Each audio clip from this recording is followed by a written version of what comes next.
There was a sound the people of Harrow Bluff, Louisiana, never forgot. It wasn't the sharp crack of a rifle splitting the dusk, not the low, rising howl of a storm rolling in from the bayou, not even the sorrowful hymns sung too often over too many graves. What lingered, what made the oldest townsfolk stiffen even decades later if a church bell rang too close to nightfall, was the tolling of the bell at Calvary Road, Baptist, on a Tuesday evening in October of 1872. It rang 12 times. No one had seen a hand on the rope. No service had been announced. No funeral had been planned.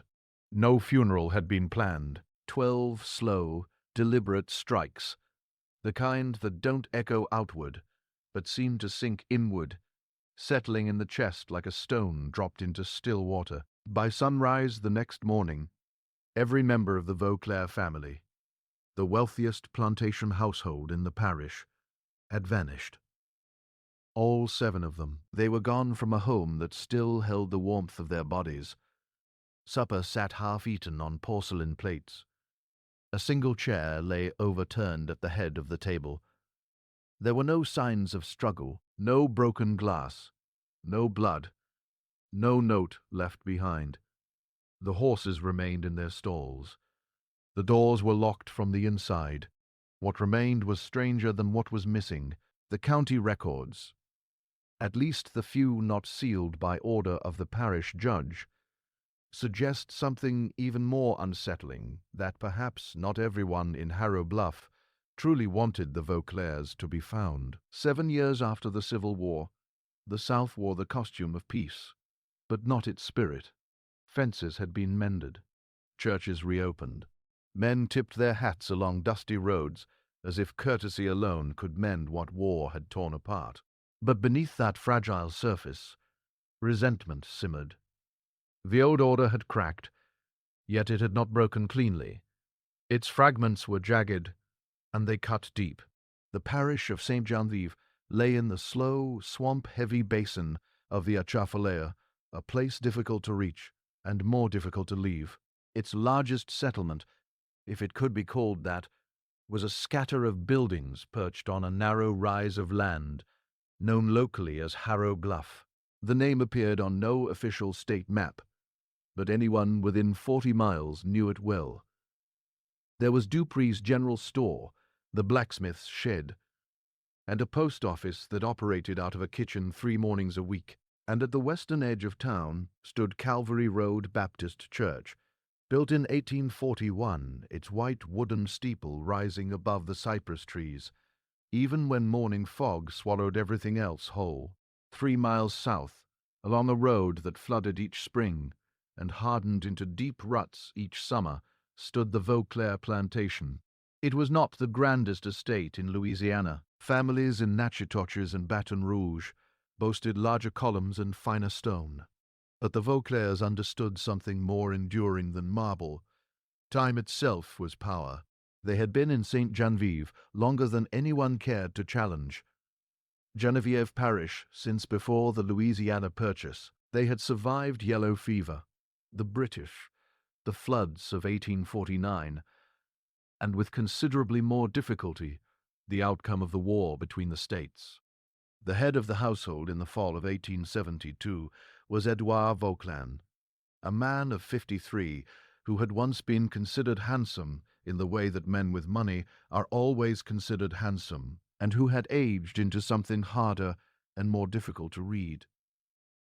He had served as a colonel in the Confederate Army, a fact he did not discuss, in the presence of the Union-appointed officials who now administered the parish, and had returned from the war to find his fields partially burned, his workforce legally emancipated,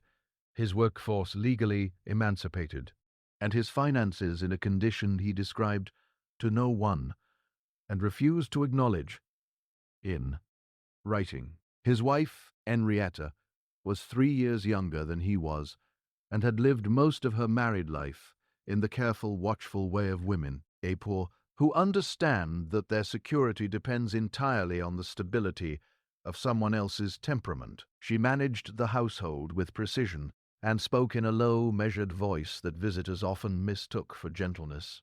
They had 4 children. The eldest, Theodore, was 26, unmarried, widely regarded as unreliable, and in possession of his father's temper without his father's restraint. Then came Adele, 22, who had been engaged to a man from Opalosis, who had died of typhoid the previous year, and who had not by any account that October recovered her footing since.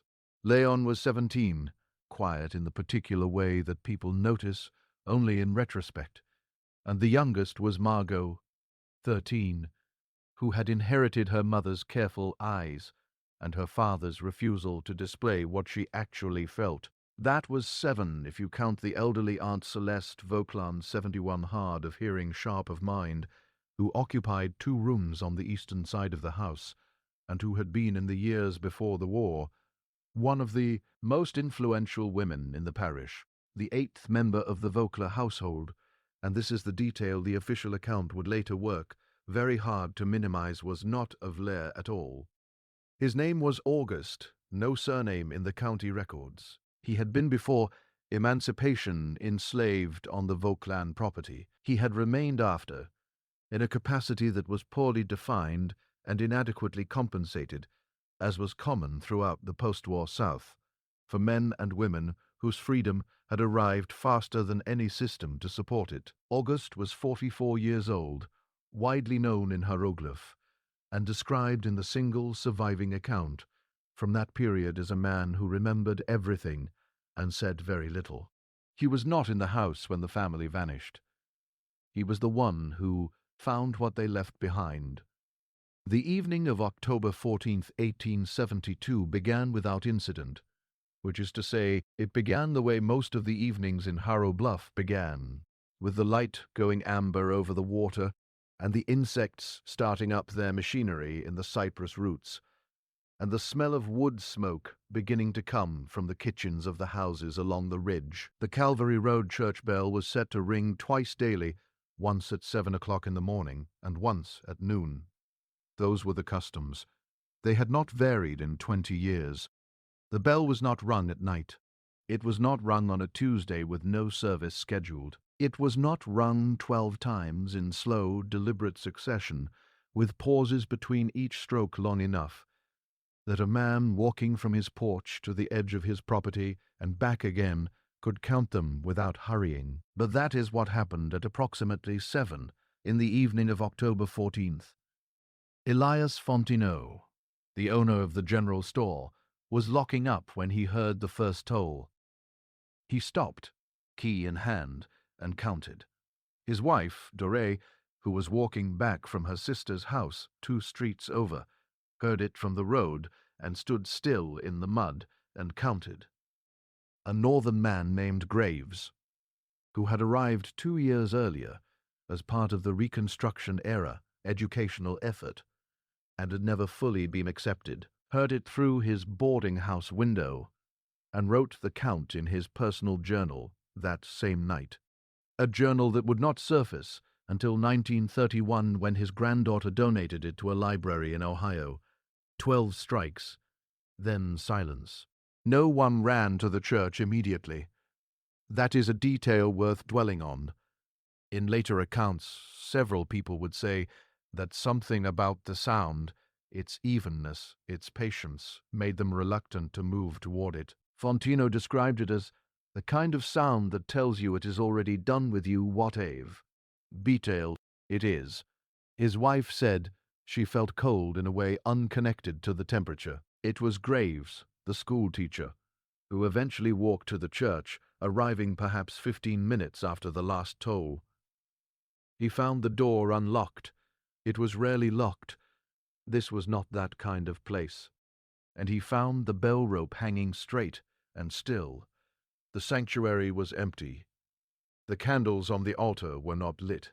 A thin layer of dust on the floor at the base of the bell tower showed no fresh footprints. He told this to Fontenot the next morning. And Fontenot, practical by nature, and suspicious of anything that required more explanation than he had available, suggested the rope had swung loose in the wind, and the bell had moved on its own. This was technically possible. It had been a still evening without so much as a breeze off the bayou, but Fontenot offered this theory with the conviction of a man who needed it to be true. No one asked about the Vauquelin that night. Why would they? The plantation was 3 miles south, and the Vauquelin did not involve themselves in the life of Harrow Bluff any more than they could avoid.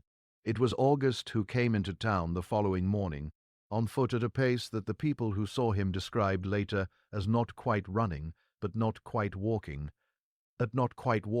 Something between the two that communicated urgency without abandoning the careful composure he had maintained his entire life. He came directly to the general store because that is where Fontenot was, and because Fontenot was in the absence of any other authority, the closest thing Harrow Bluff had to a man who could be expected to act. He said in the account that Fontenot later gave to the parish sheriff, "The family is gone, all of them. I need someone to come." Fontenot asked him what he meant by gone. August said, "I mean they are not there. I mean the food is on the table. I mean the lamps are still burning.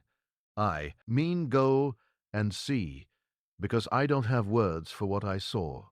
They went Fontino Graves, the school teacher, and a man named Tibido, who had been in the store at the time, and who would spend the rest of his long life wishing he had simply walked the other direction that morning. The Vauquelin house on first inspection looked entirely normal from the outside.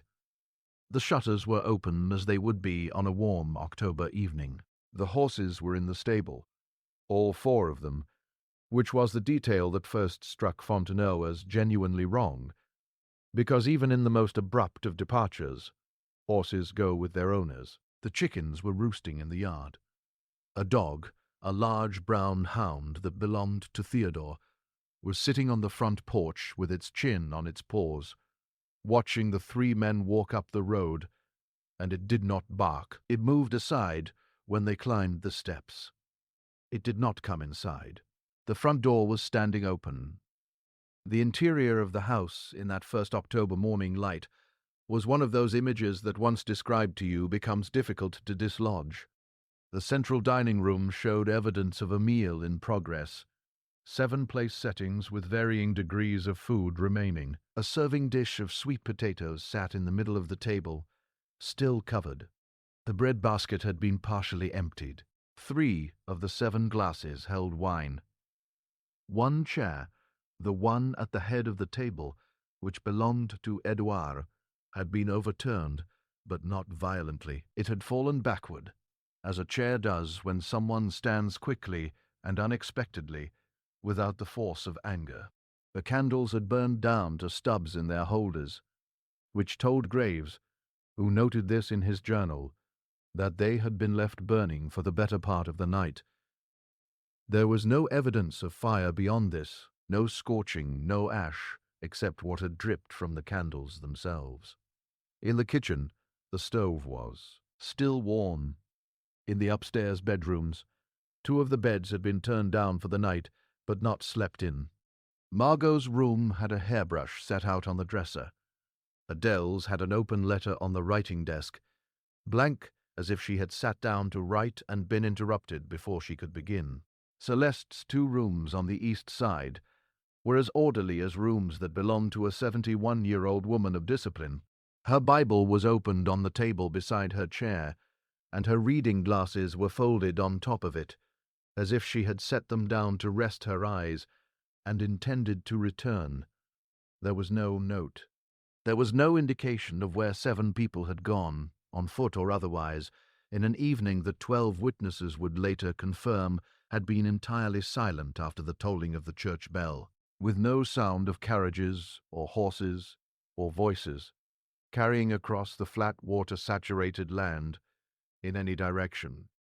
There was one other thing, and it is the detail that was left out of every official report, filed in the subsequent investigation.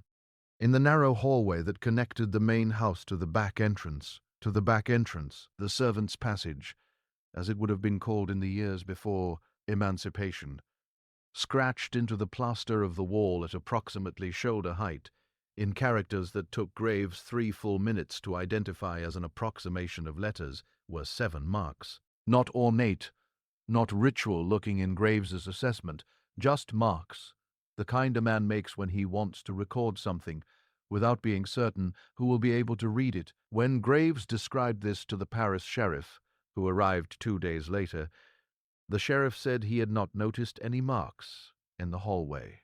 When pressed, he said the plaster in that section had been damp and unstable and had likely shed whatever had been scratched into it. There is no photograph. There is no physical record. There is only Graves' journal, entry written that night, in which he drew what he remembered.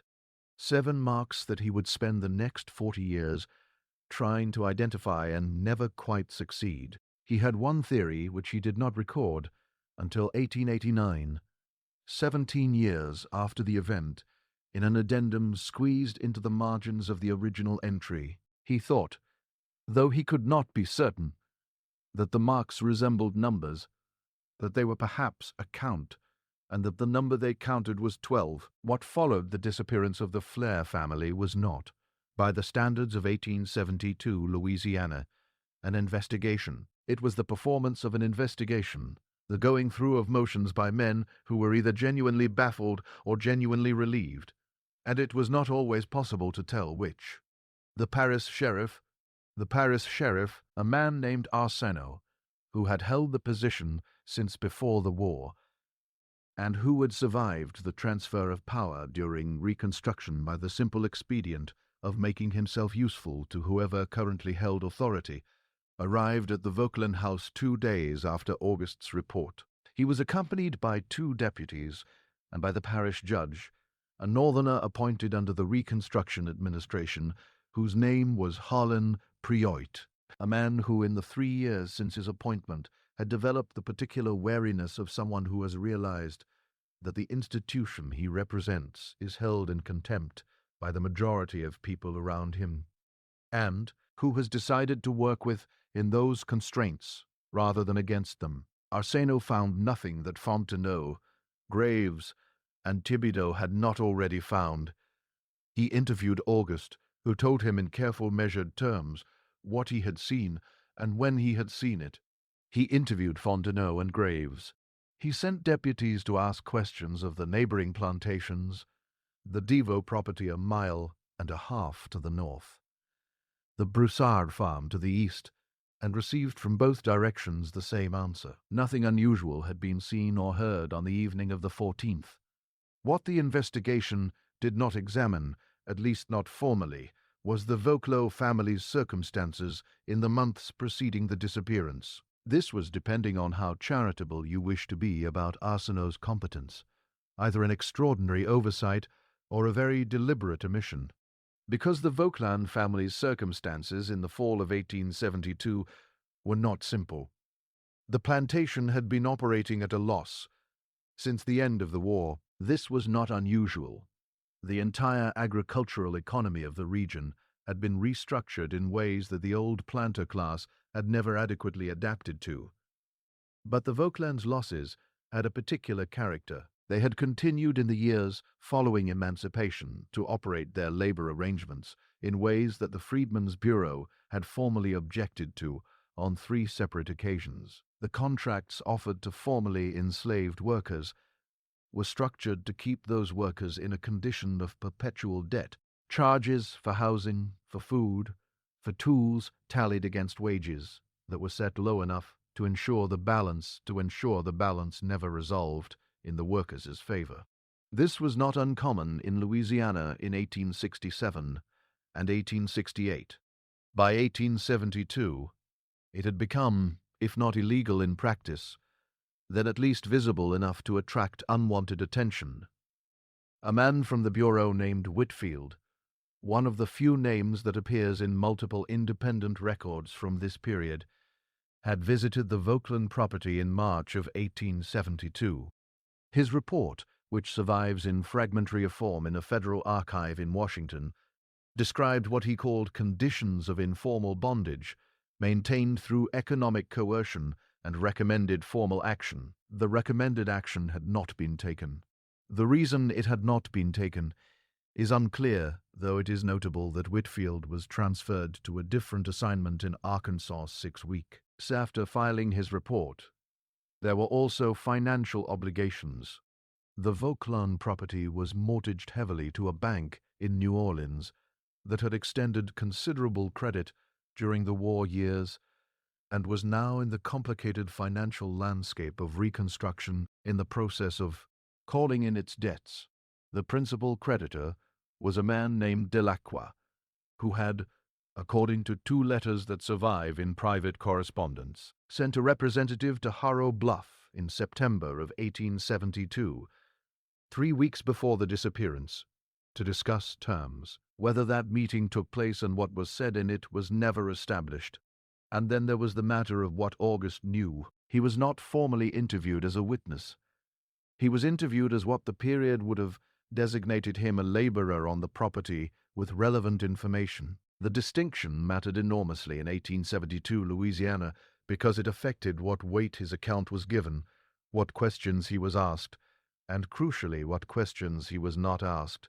What August volunteered without being asked was this: that on the evening of October 14th, he had been in his quarters, a small structure behind the main house, separated from it by approximately 40 yards, and that he had heard the church bell. He had counted 12 strokes like everyone else. He had gone to his door and looked toward the main house, and he had seen in the windows of the dining room the moving light of candles. The family was at supper. Everything appeared normal. He had then returned inside his own quarters and gone to bed.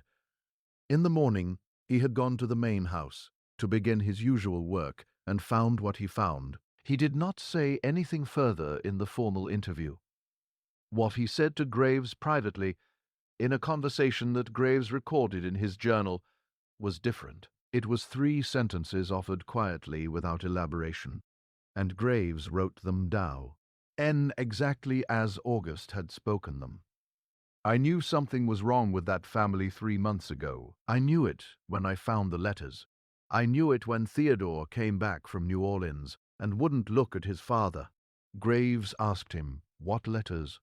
August looked at him for a long moment and said, "The kind that get burned before the wrong person reads them." And then he walked away. What the county records show, the ones that were not sealed, is that the investigation was formally closed 11 weeks after the disappearance in January of 1873, with a finding of cause undetermined. The Vauclin property was placed in receivership by the New Orleans creditors within 4 months. The house stood empty for 6 years before being purchased by a family from Shreveport who moved in, found the arrangement unsatisfactory for reasons they declined to specify, and sold it again within a year. But the investigation was not the only mechanism by which people in Harrow Bluff tried to understand what had happened. There is a particular quality to the silence that a community maintains around events it cannot explain and does not want to examine too closely. It is not the silence of ignorance. It is a busy, industrious silence, the kind that generates rumors, half-statements, glances exchanged across a room when a certain name is mentioned, stories told in fragments that, taken together, assembled into something larger than any single piece suggests. And what those fragments assembled into over the months and years following October 1872 was this: the Vauclin family had not been universally mourned. This is a statement that requires some elaboration because not mourned covers a wide range of positions. There were people in Harrow Bluff who had been employed by, indebted to, or socially dependent on the Vauclin, and who experienced their disappearance as a practical disruption of real consequence. Font. Inno fell into this category. The Vauclin had been among his best customers, and their accounts, though never settled, had provided the fiction of forthcoming income that kept his store solvent. But there were other people. Specifically, there were the men and women who had worked the Vauclin fields since emancipation, some of whom had worked those same fields for decades before emancipation. for whom the word disappeared carried a resonance that the white residents of Harrow Bluff either did not perceive or chose not to acknowledge, because these were people who had watched their own family members disappear before in a different and more violent sense of the word, and who had never been invited to treat those disappearances as mysteries worthy of investigation. Their silence in the aftermath of October 1872 was not the same silence as Fontaine's. A woman named Rosalie, formerly enslaved, her age, given inconsistently across different records as somewhere between 40 and 55, had been one of the workers who remained on the Vauquelin property after emancipation. She had 3 children. She had, in the 6 years between 1865 and 1871, accumulated enough in wages, or what were called wages, to pay off exactly none of her listed debts to the Vauquelin household accounts. When interviewed by Arsène's deputies in the days following the disappearance, she said she had seen nothing unusual on the evening of October 14th. She was not asked whether she had heard the church bell. She was not asked what she thought had happened to the family. She was not asked whether she knew anything about the letters that August had mentioned to Graves. In 1889, when Graves returned to St. Genevieve Parish, he had left for Ohio in 1874 and had not been back in 15 years. He found that Rosalie had died in 1881. He found August still living in Harrow Bluff, now 61, working odd jobs and living in the same slum. All structure behind what had once been the Vauquelin house, and was now owned by a hardware merchant from Shreveport, who had never once asked why the structure remained on the property, or who was living in it. Graves walked back to find August on the afternoon of his second day back in town. He said in his journal that August looked older in ways he could not entirely attribute to time, that there was a quality of weight about him, a settled heaviness, as if he had been carrying something for 17 years, and had long since stopped noticing it, only because it had become indistinguishable from himself. They sat on the steps of August's structure and talked for approximately 2 hours. Graves recorded the conversation in detail. It is the most significant primary document pertaining to the Vauquelin case, and for reasons that will become apparent, it was never submitted to any official proceeding. August began not at the beginning, but at a point 3 months before the disappearance which placed them in July of 1872.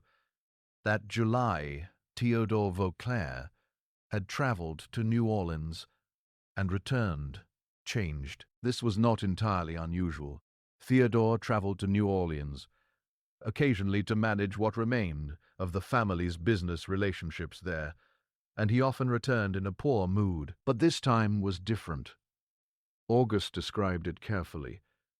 Theodore had returned with a particular kind of anger, the kind that is not looking for an object, but already has one, and that object was his father. The 2 men had argued, August said, within hours of Theodore's return, not in the house, in the stable where they believed themselves alone, which they were not, because August had been working in the adjacent storage structure.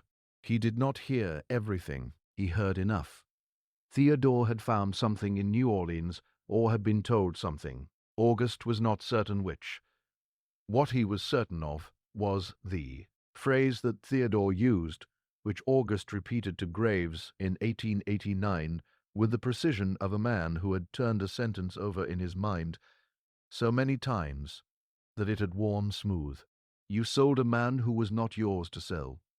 And Edouard's response, quieter, more controlled.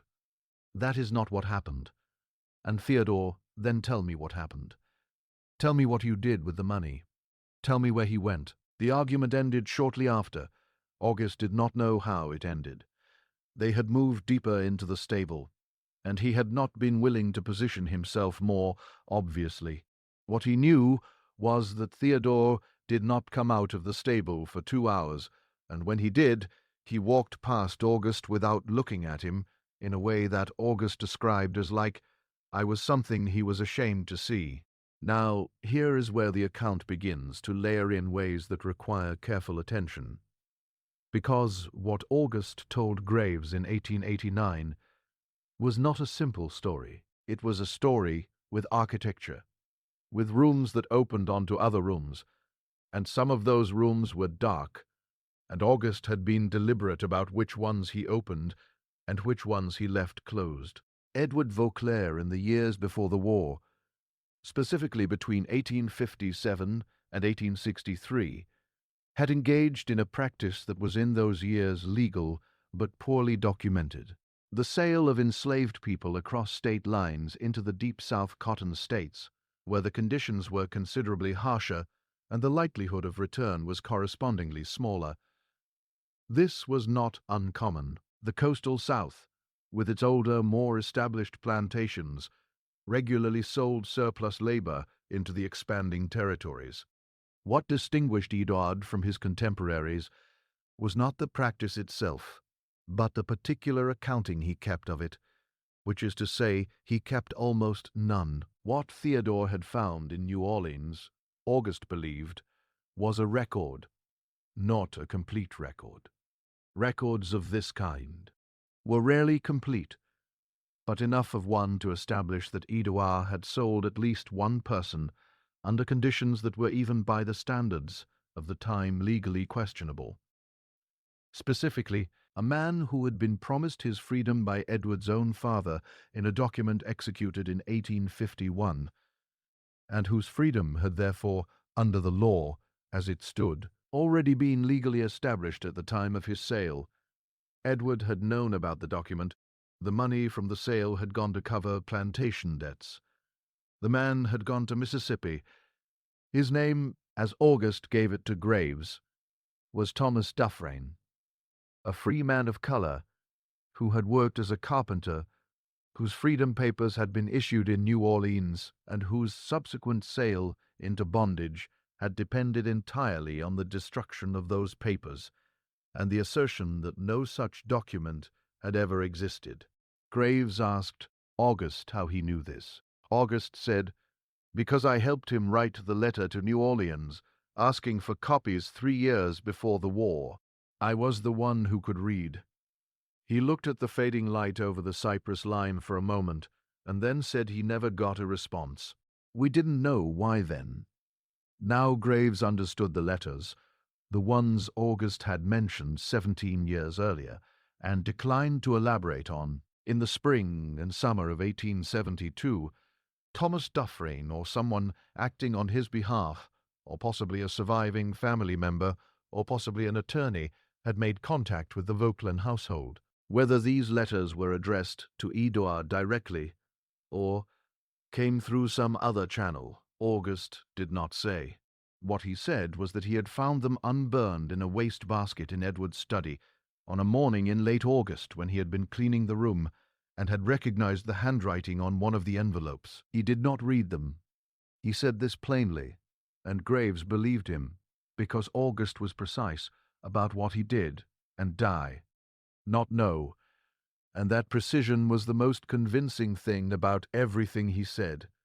He replaced them. He said nothing to anyone.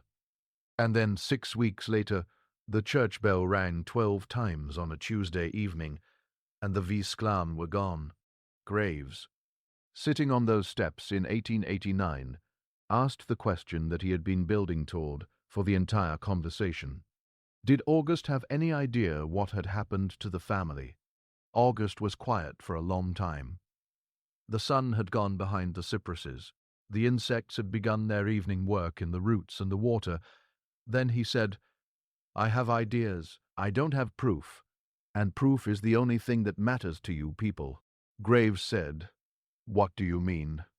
August said, "I mean that I have been standing in this parish for 40 years, and I have watched proof protect the people who already have power and fail the people who don't. I have watched a man be sold out of his freedom, and watched no one write it down because writing it down would be inconvenient. I have watched a family disappear, and watched the sheriff spend 11 weeks pretending to look for them, and spent 0 weeks asking any of the questions that might have actually found them. So, when you ask me if I have ideas, yes, I have ideas, but I'm not going to give them to anyone who can use them to harm the people who may have finally had enough. This is the sentence that stopped Graves. He wrote it in capital letters, in his journal with 3 lines beneath it, the way he underlined things he found significant. Harm the people who may have finally had enough. He did not press further. He thanked August and walked back to town in the dark, and the next morning he left Harrow Bluff and did not return. But Graves could not let the question rest. This is the thing about people who write things down. They create a problem for themselves, because writing sharpens the edges of what you know, and the edges of what August had told him were sharper than anything. Graves had encountered in 17 years of quiet life in Ohio. He spent the next 4 years from 1889 to 1893 engaged in what he called in his letters to a former colleague in New York, a historical inquiry of personal concern.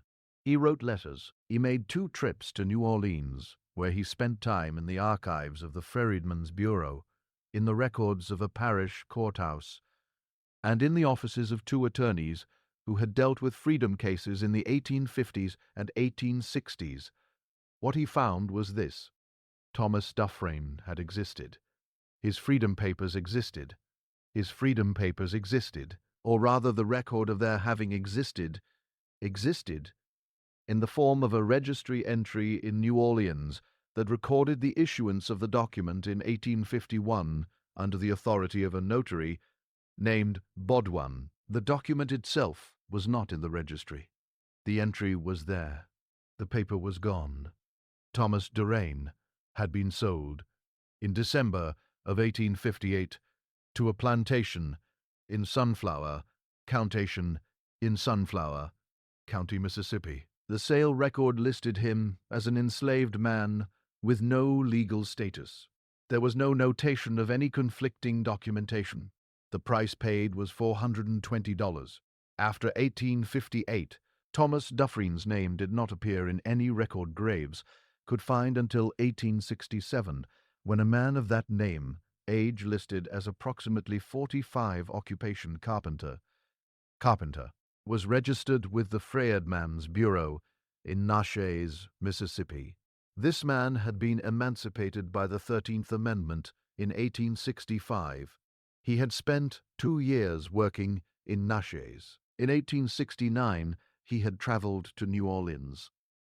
The Freedmen's Bureau records showed no further entries after 1869.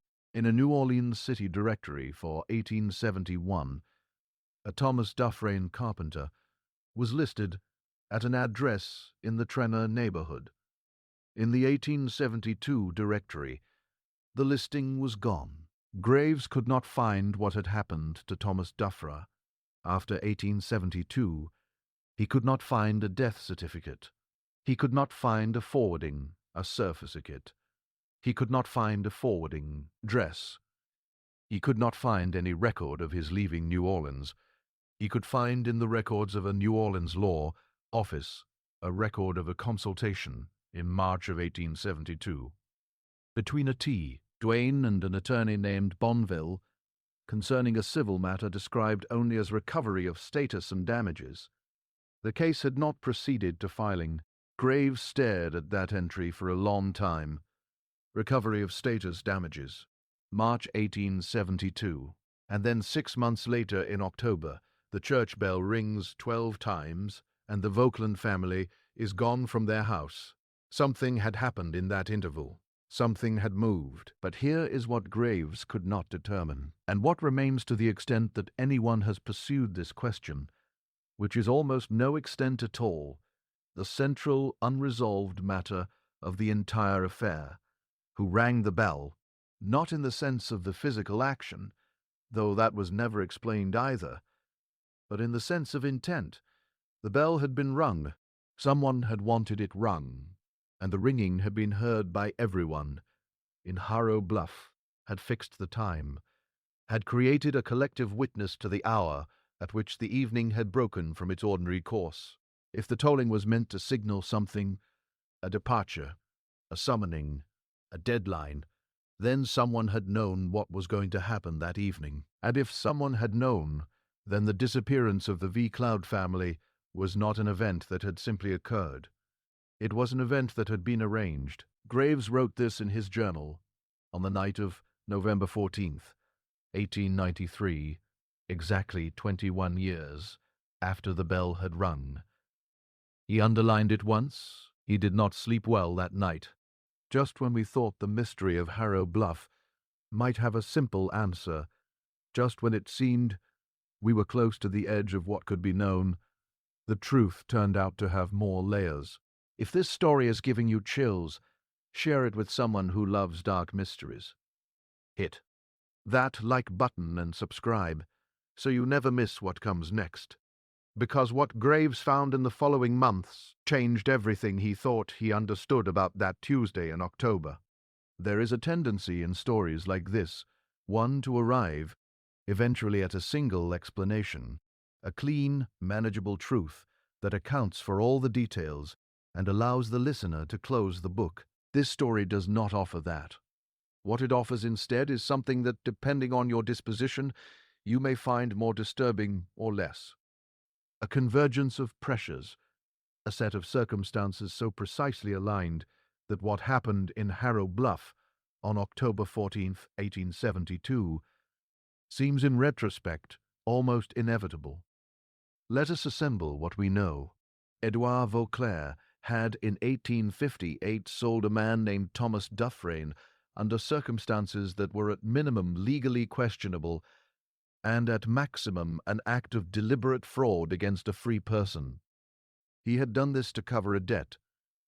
The transaction had been possible because the paper documentation of Dufresne's freedom had been removed from the chain of records, whether by Edouard directly or by an intermediary. Graves was never able to establish. In the spring of 1872, Thomas Durain, having survived 1872, Thomas Durain, having been emancipated in 1865, having worked his way back to New Orleans, had taken the first formal steps toward seeking legal redress. He had consulted an attorney. He had apparently made contact with someone at the Vauclair plantation, in some form that produced letters that Edward felt the need to destroy. Theodore Vauclair had traveled to New Orleans in July of 1872, and had learned something there, possibly from Drain's attorney, possibly from Dupré himself, possibly from the legal filing that had been contemplated that had caused him to confront his father. The confrontation had produced an argument in which Theodore had used the P. Herres, you sold a man who was not yours to sell. The Freedmen's Bureau's representative had filed a report on the Vauclair property in March of 1872, recommending formal action. He had been transferred to Arkansas 6 weeks later, without that action being taken. The New Orleans creditor had sent a representative to discuss the plantation's mortgage in September of 1872, and on October 14th, 1872, the church bell had rung 12 times at 7:15 in the evening, and by morning the family was gone. Now, what Graves found in 1893, the piece that he had not found in his earlier inquiries, came from an unexpected source. He had, through the former colleague in New York, obtained an introduction to a man named Harlan Puettit, who had been the parish judge appointed during Reconstruction and who had been present at the formal investigation of the Valland disappearance. Puett had left Louisiana in 1874, shortly after the formal ending of Reconstruction, and had been living in upstate New York for nearly 20 years. He was in his 60s. He had, Graves's colleague reported, a reputation for drinking too much at certain social occasions and saying more than he should. Graves visited Puett in the autumn of 1893 in a house near Rochester and spent 2 evenings in conversation with him. He took notes, though not verbatim. Prey had asked him not to write things down while he was speaking, which Graves honored, transcribing from memory in his hotel room each night. What Puit told him was this. In the week before the investigation was formally closed in early January of 1873, Arseno, the parish sheriff, Pi, had come to Puit privately, outside of any official proceeding, and had told him that he had learned something about the Vulcan disappearance. He would not file it officially. He would not attach his name to it, but he wanted the judge to know. What Arseno had learned was that on the evening of October the 14th, 1872, 7 people had left the Vauquelin house on foot, moving south from the property and into the lower Bayou country. They had been seen not by a white witness whose account would have been admitted into a formal proceeding without question, but seen nonetheless by a man whose name Arseno gave to Puit, and which Puit gave to Graves, and which Puit gave to Graves, and which Graves wrote in his hotel room that night. The man's name was Hungry Batist, and he had been working a fishing line in the bayou that evening, less than a quarter-mile from the southern boundary of the Vauquelin property, and he had seen in the fading light of approximately 8 o'clock a group of people moving along the water's edge. He could not describe them clearly. The light was poor, the distance was significant. He could say that there were 7 of them, that they appeared to be moving with purpose rather than stumbling, and that they were being accompanied or guided, or perhaps only followed by other figures, who kept closer to the stream, and whom he had not been able to count. They had moved south in the direction of the lower bayou, and they had not returned. The land in that direction was, and remains, some of the most difficult terrain in the state, flooded for months at a time, cut through with water channels that don't appear on maps, navigable only by people who know it very well. Puit told Graves that Arseno had believed, though he had not said so formally. The Vauquelin had not been taken. They had been taken somewhere. There was a difference, Arseno had said, and it was a difference that a man in his position was not able to pursue. Graves asked Puit whether he had taken any action on this information. Puit said, and Graves wrote this verbatim that night. What action was there to take? The Reconstruction government was finished by then. The men who might have helped were going home. I was going home. What exactly were you supposed to do with 7 people walked south in a state that had just finished re-establishing who it was going to listen to and who it wasn't? He looked at his drink. Honestly, what I felt when Arsenal told me, and I'm not proud of this, was relief. I felt relief, because if they'd been found dead, we'd have had to investigate who killed them, and investigating who did something like that in that parish in that year, that was going to destroy someone.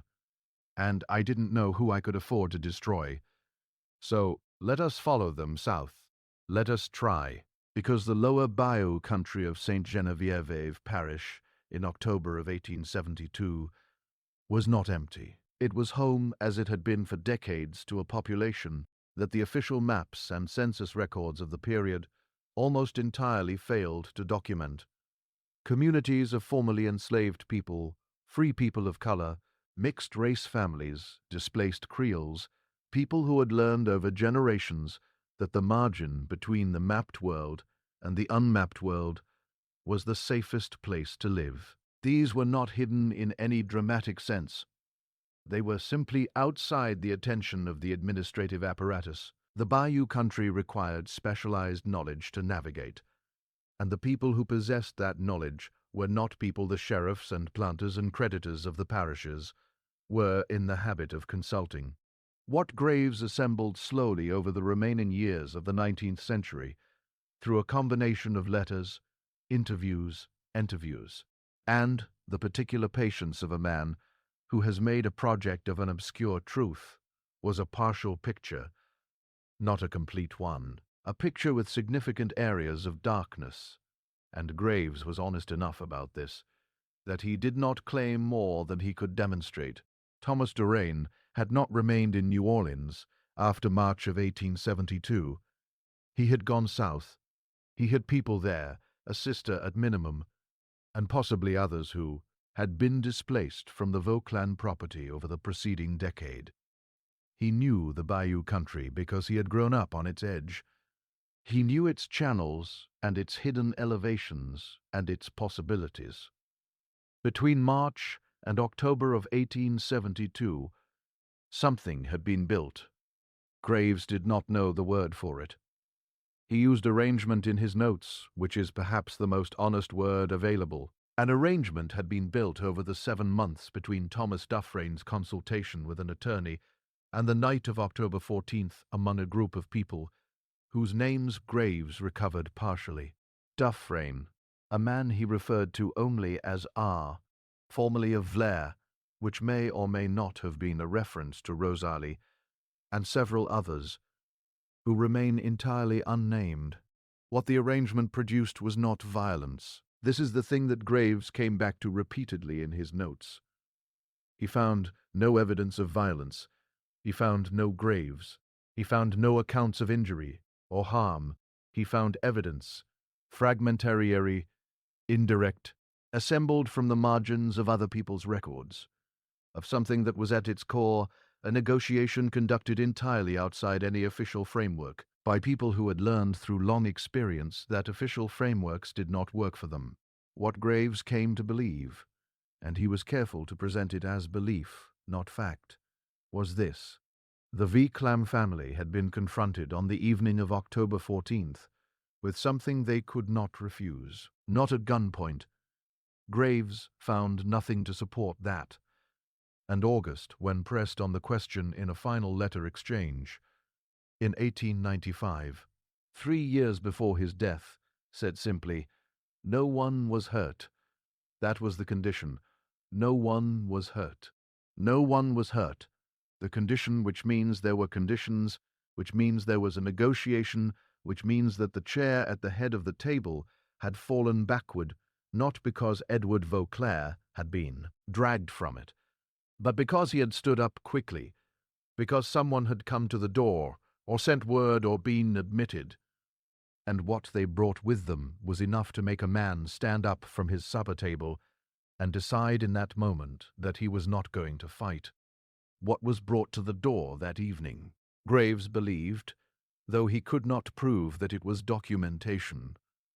A copy, perhaps, of the original Freedom Papers for Thomas Dufresne. Evidence assembled over months of careful work of the fraud that Edward had committed in 1858, the kind of evidence that in a federal court, which still existed in 1872, though it was already weakening, could have resulted in criminal charges and the seizure of whatever remained of the Vauclin estate, and alongside the documentation, a proposal: leave tonight.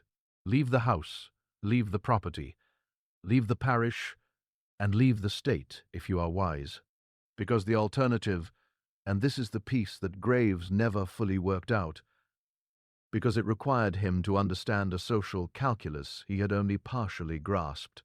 The alternative was not necessarily exposure in a court of law. The alternative was something more local, more immediate, and more difficult to describe to people who had not lived in that place in that time. The Vauclin left. They walked south past the boundary of their own property, guided or accompanied through the bayou by people who knew the water roads. They did not take their horses because horses are visible and loud and require roads. They walked 7 people moving in the dark through terrain that none of them knew, as well as the people guiding them through it.